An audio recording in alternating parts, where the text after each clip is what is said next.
Seja bem-vindo ao canal Fla News. Notícias do Mengão com raça, amor e informação. Se inscreva no canal e compartilhe. Não? Tá funcionando. Boa tarde, Marcos e Bruno. Uma pergunta para cada um. Marcos, a situação do Pedro foi absolutamente... ninguém imaginava. E o Flamengo, mal ou bem, já tinha fechado a janela. Por causa disso, vai ter reposição. E, Bruno, eu ia te perguntar no domingo, mas o Flamengo tinha perdido, o Tite estava ali. Foi traçada a prioridade de competições ou de competição para o futebol do Flamengo, para o Tite, para a comissão técnica? Bem, em relação ao problema que a gente teve com o Pedro, dizer que a gente lamenta, a gente fica triste pelo atleta que pelo ser humano que mas dizer que a gente tem mais 3 centroavantes aqui no elenco. Nós temos o Carlinhos, temos o Gabigol, o próprio Bruno Henrique. Isso não quer dizer que quando a gente soube do problema com o Pedro, a gente não ficou atento nem começamos a conversar entre eu, o Bruno e mais uma ou duas pessoas na possibilidade ou na necessidade de trazer um outro jogador. Dizer que a perda do Pedro é irreparável no primeiro momento. Era o titular da posição, mas a gente confia nos que estão aqui, sempre confiou, né? O próprio Gabigol, em 3 finais de Libertadores, nos ajudou, fez gol em todas as finais, nos deu 2 títulos junto com os companheiros, claro, mas a gente tem extrema confiança, né? Tanto no Gabigol como nos outros jogadores que estão aqui. A gente ficou atento ao mercado, a gente começou a ouvir, 300 pessoas ligam pra gente, começaram a ligar após eles ligam pra gente e depois passam pra vocês que a gente estava interessado. Essa é do jogo.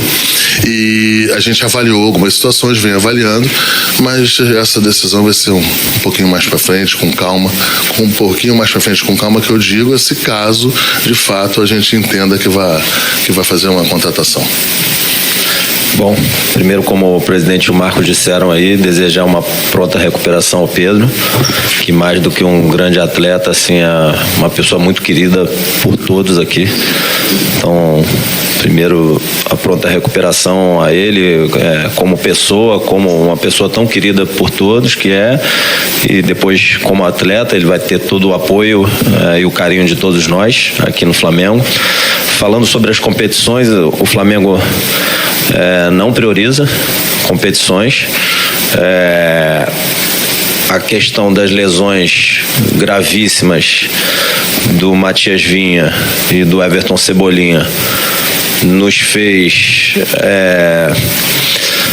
abrir o olho para o massacre que o calendário estava impondo aos nossos atletas. Então, dados os nossos objetivos, óbvio que a gente não controla, ninguém aqui controla os resultados, tem outras equipes muito fortes, sempre tem 11 do outro lado do campo, ninguém joga sozinho, você tem um adversário ou outros adversários sempre competindo pelos títulos, mas nossos objetivos aqui são lutar e vencer todos os títulos pelos quais a gente está competindo, e nesse sentido a gente julgou pelo massacre que o calendário estava impondo ao grupo, e as pessoas se esquecem um pouquinho, né?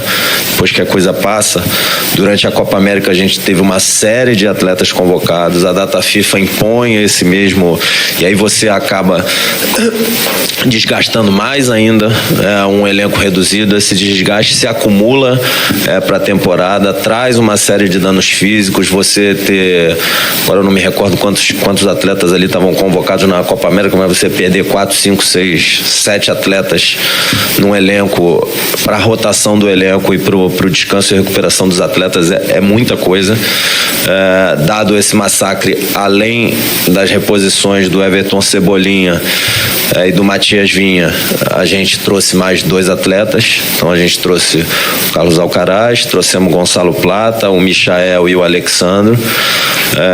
E a gente vai fazer de tudo aqui sem priorizar a competição, para que a gente possa seguir vivo e lutar pelos 3 títulos. Já fomos campeões cariocas esse ano e quem sabe aí também lutar pelo Mundial no final do ano.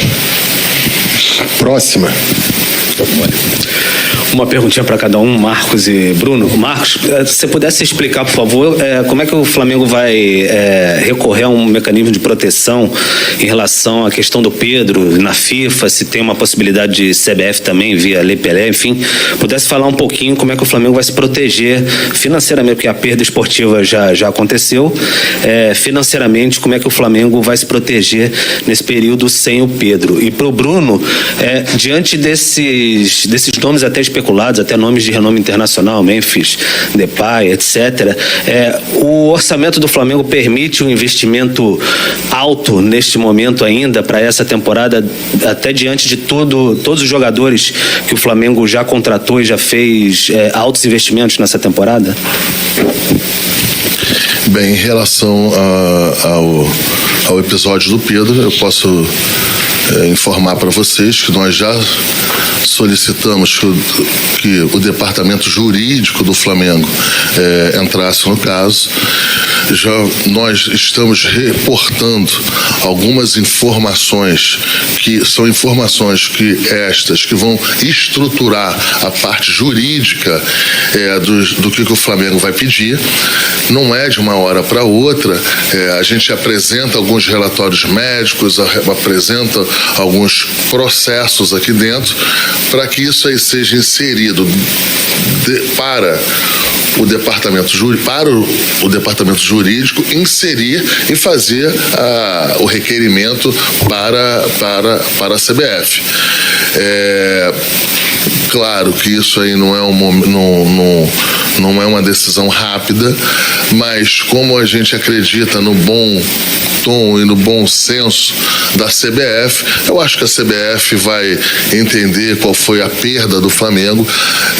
A CBF não pode contribuir num primeiro momento com a reposição esportivo, né, deixar um jogador com a gente, mas ela pode sim fazer uma reparação financeira. Eu acredito mesmo que a CBF vá se antecipar e, junto com o departamento jurídico do Flamengo, encontrar um valor para repor e dar para o Flamengo. Bom, falando um pouquinho do elenco, como o Marcos já disse, a gente tem no próprio elenco, além do Pedro, mais 3 centroavantes, né? O Gabi, o Bruno Henrique e o Carlinhos, que são alternativas aí para o professor Tite e para a comissão técnica. O Flamengo está sempre atento ao mercado. Como o Marco mesmo disse, mal saiu a notícia ontem da questão da lesão do Pedro, nosso telefone não parava de tocar, chegar mensagem, às vezes 6 pessoas oferecendo o mesmo jogador, ligando, mandando mensagem. Marca, eu acho. Aí oferece para ele, oferece para mim, vem um, vem outro, assim, é uma coisa assim imediata, né? E foi ontem e hoje. É óbvio que a questão dos recursos financeiros, e a gente é super responsável e conservador sempre em todas as decisões que a gente toma, com a liderança do presidente Rodolfo Landim, a gente é super rígido quanto a isso. Acho que ano passado a gente tinha colocado no orçamento 60 milhões de reais de receita de venda de jogadores, a gente fez 303.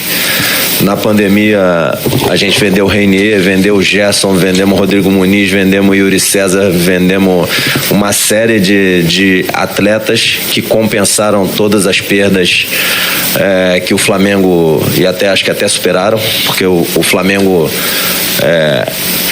até um pouquinho depois da pandemia, ele já rapidamente foi para um endividamento menor do que o que tinha antes da pandemia, para uma situação de caixa maior. O futebol com corte de custo e transferência de atleta contribuiu de forma muito relevante para isso.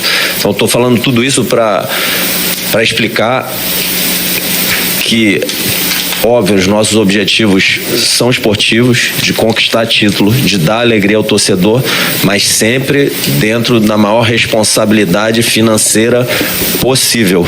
Então, todas as decisões que são tomadas aqui no futebol, o mercado sabe, todas as negociações com o Flamengo são muito duras, mas ao contrário de uma série de outros clubes, assinou contrato com o Flamengo. Se o débito vence domingo, vai cair na sexta-feira. Tem clube que o débito vence domingo, vai cair daqui a 3 meses, não paga imagem, não paga luva, não paga comissão. No Flamengo, isso não existe. E tem clube que investe pesado e faz isso. O Flamengo não tem esse tipo de fonte de financiamento para montagem de elenco e não vai cometer nenhum tipo de irresponsabilidade, mesmo pressionado pelo massacre que o calendário impõe ao elenco e pelas lesões que aconteceram. Então, para resumir, temos 3 grandes centroavantes dentro do elenco, o grupo é muito forte, estamos atentos ao mercado, nosso telefone não para, mas a gente vai tomar as decisões dentro da ótica técnica mais assertiva possível e dentro de toda a responsabilidade financeira que o clube sempre foi gerido. Marcos, Bruno, boa tarde. Aqui. Tudo bem?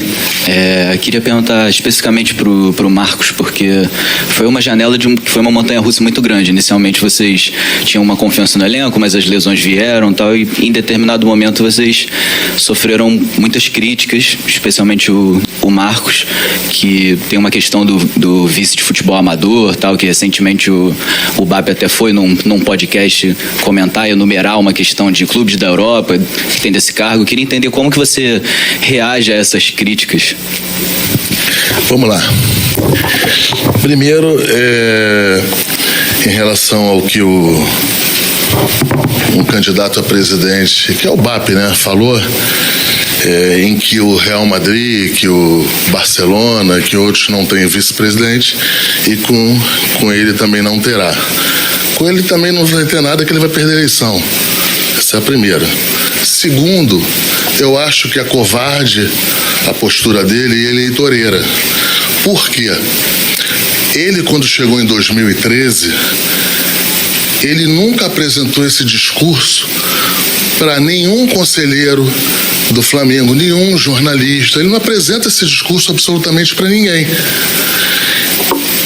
O presidente anterior teve, que parece, 5 vice-presidentes de futebol. Tiveram um pouquinho de título, mas tiveram 5 vice-presidentes de futebol. Esse atual presidente teve um pouco mais de título, acho que 13, 14, e teve um vice-presidente de futebol. Então, mas o que ele tem que falar é que isso aí está no estatuto do Flamengo. Né? É uma covardia a maneira com que ele dá o tom e a maneira com que ele fala. Porque, mais uma vez, ele, em 2013, ele teve lá ele apoiou o Valim, ele apoiou o Robel, ele apoiou vários, me apoiou. No dia que eu estava na posse de vice-presidente de futebol, ele estava também assumindo uma vice-presidência. Em nenhum momento ele falou de vice-presidência de futebol. Mas eu entendo, é do jogo, é covarde, mas nem o torcedor é bobo, nem os jornalistas são bobos, nem os conselheiros são bobos. Todo mundo sabe que é eleitoreiro que ele está falando e que não é de coração. Ele deu apoio para mim, me abraçou, estamos juntos. Depois eu achava que ele queria um pau-mandado comigo não anda. Eu não sou pau-mandado de ninguém. Entendeu? Eu tenho um chefe, eu tenho hierarquia e muitas vezes eu deixo a minha posição, deixo para o presidente Rodolfo Landim, mas daí a fazer o que o nosso querido BAP, na época em que ele estava junto, ou comigo, ou com os outros vice-presidentes, é diferente. Então é eleitoreiro, é do jogo. E quanto à janela, eu acho que a torcida do Flamengo tem que entender, os sócios do Flamengo têm que entender, os conselheiros, que os números do Flamengo nessas janelas são números diferentes, são números consideráveis. A gente precisa e muito ter atenção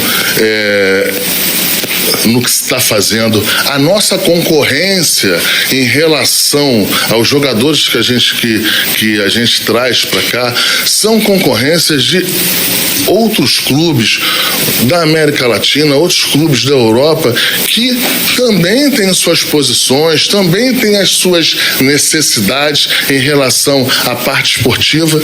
Então, a gente procura fazer com calma, com tranquilidade, de uma maneira segura para o Flamengo, e assim, e que envolve fusos horários, situações, os advogados que, quando começam a também, após estruturação da parte financeira, os advogados começam a ter que botar isso no papel.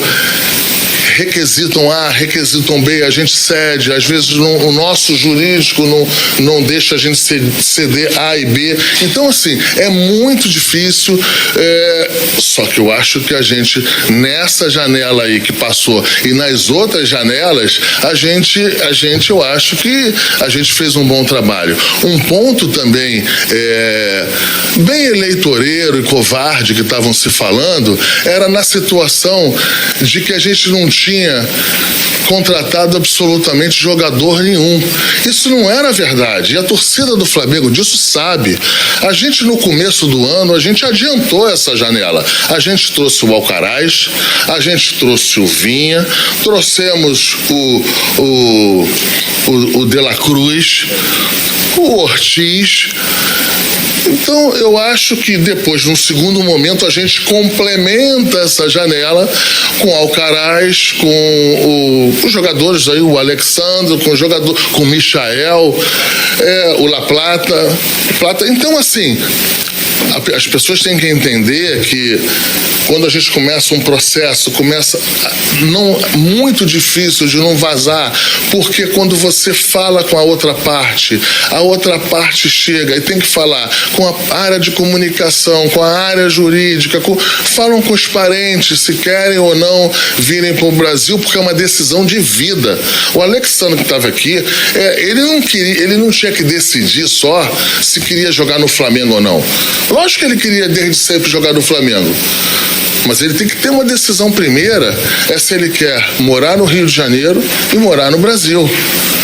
Então, assim, são situações que não cabem a gente decidir, e muitas das vezes a gente quer dar celeridade, mas a gente entende que se a gente requisitar essa celeridade, ela pode atrapalhar nas negociações. Então a gente às vezes deixa um pouco o jogador, a família do jogador, o empresário, até mais à vontade de fazer alguns ajustes no mercado, e vendo que a situação e que a posição do Flamengo é uma posição firme, forte, e que é um melhor projeto. Não foi o que eu falei. O Alexandre aqui acabou de falar que ficou feliz com o projeto apresentado para ele. Outros clubes aqui no Brasil apresentaram. Não sei se é verdade ou não, parece que o São Paulo apresentou.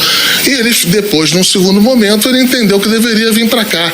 Tem que ter paciência, tranquilidade, e tenho certeza absoluta que com qualquer pessoa esteja aqui,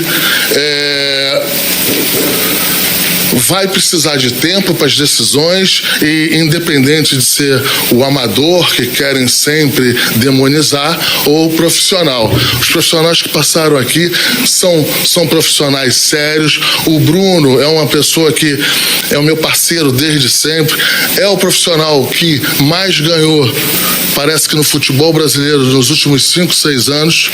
Então, os números estão aí para dar respaldo a quem me me deixa aqui ou me deixou aqui durante o seu mandato.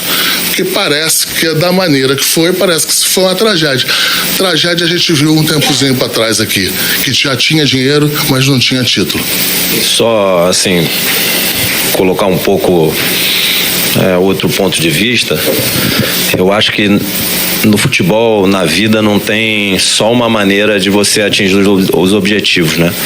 Pra gente é muito claro aqui, através da liderança do presidente Rodolfo Landim, e óbvio que isso está no nosso sangue também, mas a liderança dele é o que é mais importante para direcionar, que o objetivo de todos nós aqui é vencer e conquistar título. Não tem uma maneira só. E aí, nesse sentido, eu acho que as pessoas têm que ser julgadas pelo seu trabalho e pelos seus resultados. De novo, porque às vezes o que eu vou falar pode parecer arrogante, não é para ser arrogante, não é para, de forma alguma, não reconhecer a história do Flamengo que existe para trás. O Flamengo tem 3 títulos de Libertadores e 4 finais. Sob a liderança do presidente Rodolfo Landim, o Flamengo foi a 3 finais de Libertadores, ganhou 2 finais. Dos 8 brasileiros, 2 foram sob a liderança dele. As 2 Supercopas sob a liderança dele, uma Recopa, fomos a 2 Mundiais, acho que é a primeira vez na história, 2 finais de Copa do Brasil, das 4 Copas do Brasil, uma sob a liderança do presidente Rodolfo Landim e do Marcos. Eu acho que é a primeira vez que o Flamengo vai a 6 finais de campeonato carioca seguidas. Vencemos 4 das 6 finais. Tudo isso com toda a responsabilidade financeira do mundo. Quando foi, e assim, praticamente todas as compras foram financiadas por venda. Quando foi necessário, o futebol cortou custos. Não é verdade que a maior folha do futebol brasileiro é do Flamengo, tem outras folhas maiores. Foi fundamental para a solvência financeira e para a sobrevivência do Flamengo durante a pandemia as transferências que a gente fez aqui no departamento de futebol. A primeira delas, o Reinier, e depois uma série de outras transferências. Eu entendo que a gente quebrou uma série de paradigmas aqui. Então a gente trouxe um atleta espanhol do La Coruña, da 2ª divisão, veio pro Flamengo, foi, se eu não me engano, ele tinha 25, 26 anos quando foi pro Arsenal. Então ele veio do La Coruña, na 2ª divisão da Espanha, foi campeão da Libertadores, campeão brasileiro pelo Flamengo e foi pro Arsenal. Acho que a gente pagou 1,1 milhão e 100, 1 milhão e 200 mil euros, e no final ele gerou 13 milhões de euros para o Flamengo indo jogar na Premier League. Trouxemos o Jorge Jesus, que acho que fez com que o futebol brasileiro evoluísse de maneira significativamente do ponto de vista tático. Em muito tempo foi o primeiro estrangeiro que foi campeão aqui. Então acho que era talvez o único treinador estrangeiro na Série A do brasileiro quando a gente trouxe. E em um determinado ano depois da gente trazer o do Jorge Jesus, tinham 13 clubes com treinador estrangeiro. Eu não estou desmerecendo o treinador brasileiro, eu só estou dizendo que a gente quebrou um paradigma e depois foram se copiando essas ideias, e uma série de outros paradigmas aí que a gente foi quebrando. Trazer o Carlos Alcaraz, que tem 21 anos, que arrebentou nos primeiros 6 meses que ele jogou no Southampton ali na Premier League, depois foi para a Juventus, voltou para o Southampton de novo na Premier League. Trazer um jogador dessa idade da Premier League para o Brasil, e aí a gente não está falando a gente não está falando de valor de investimento, a gente está falando de projeto. É um jogador que foi para a Juventus de Turim, que tinha proposta da Lazio, que tinha proposta de uma série de outros clubes na Europa, e pelo projeto esportivo, não foi pelo lado financeiro, ele escolheu vir para o Flamengo. Então você tirar um jogador da Premier League na idade que ele está e trazer para o Flamengo, para um clube no Brasil, na América do Sul, é uma quebra de paradigma. Como o Marcos sempre diz, o trabalho de trazer um atleta, ele não é o contrário do que as pessoas falam. O dinheiro é depois.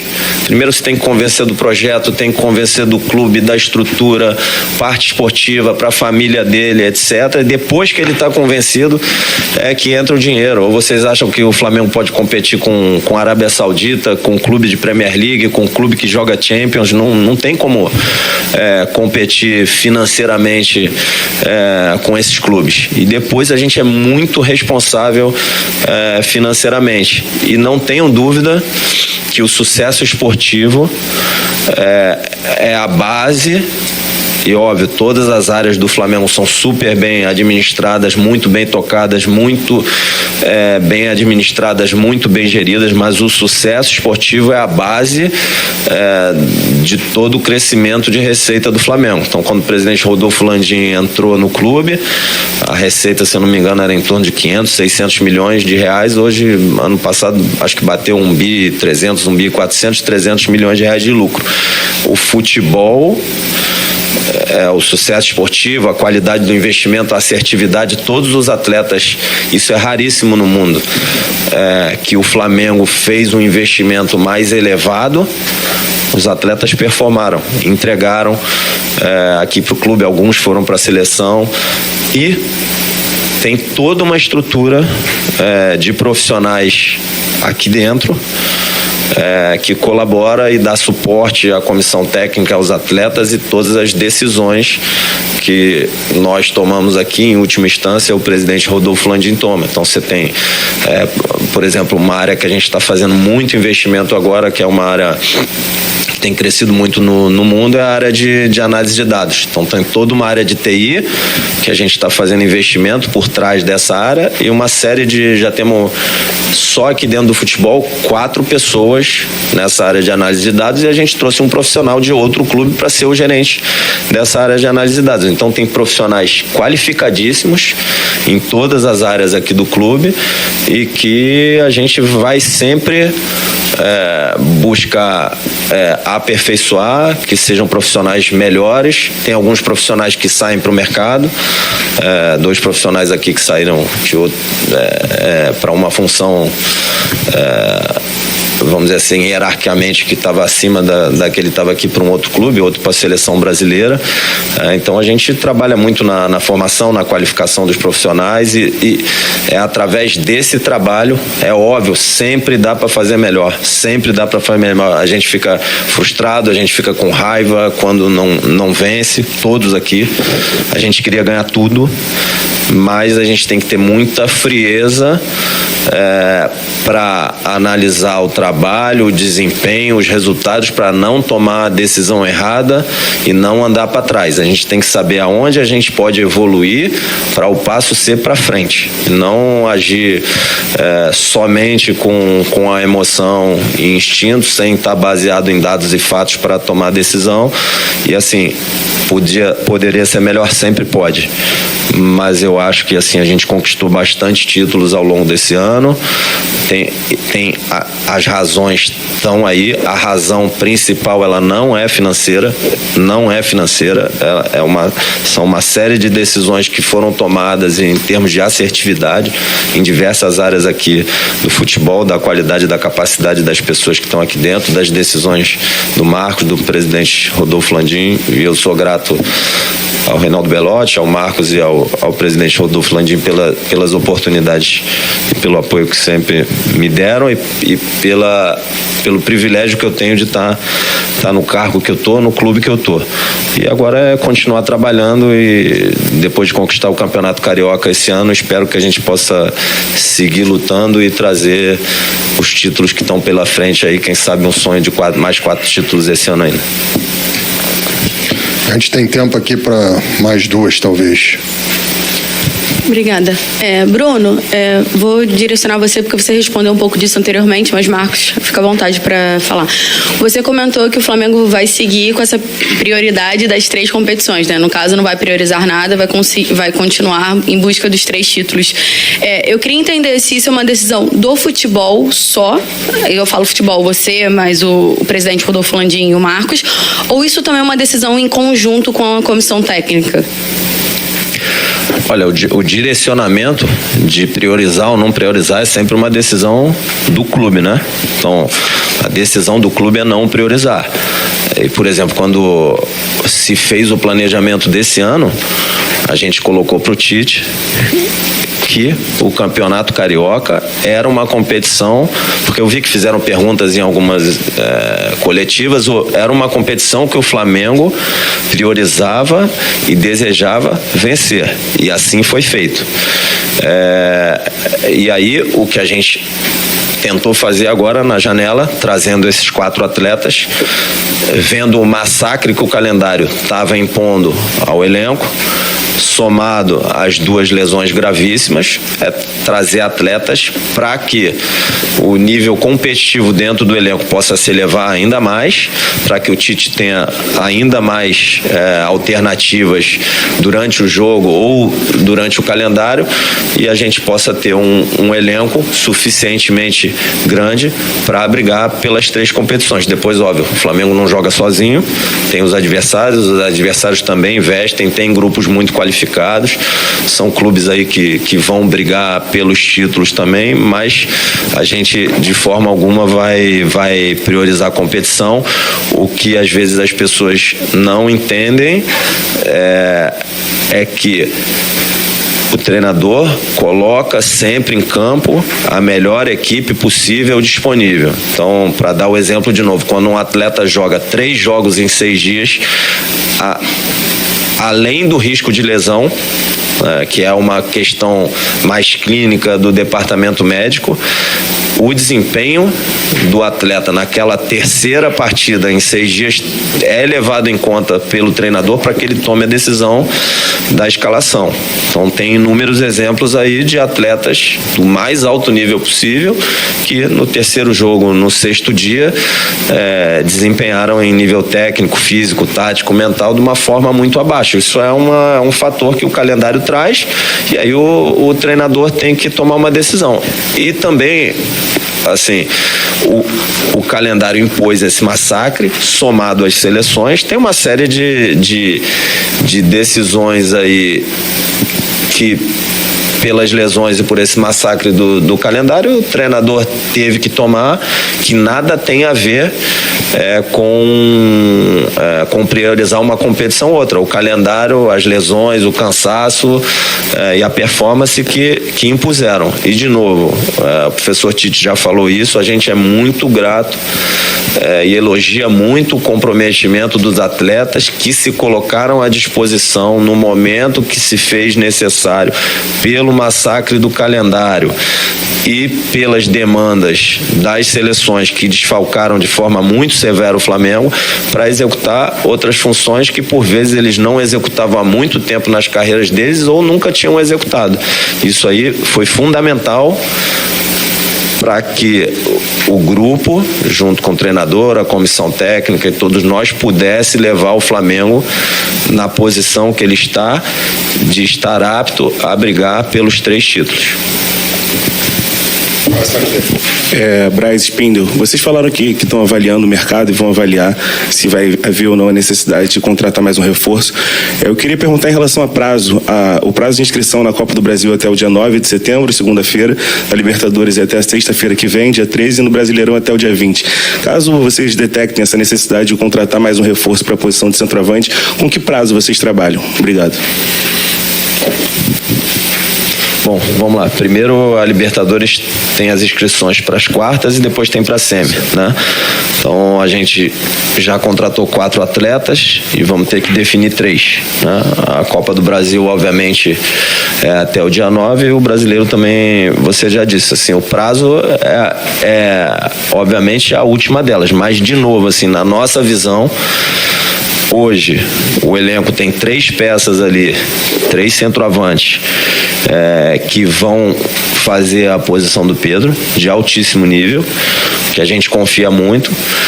Agora, a gente está atento ao que estão nos oferecendo, está atento ao que a gente já monitora e já conhece. Óbvio que muitos desses que nos oferecem aí dia e noite a gente já já conhece e tem nosso julgamento, mas a gente vai fazer com muita frieza e muita calma e tomar as decisões que tiver que tomar sob a ótica esportiva e a ótica financeira também.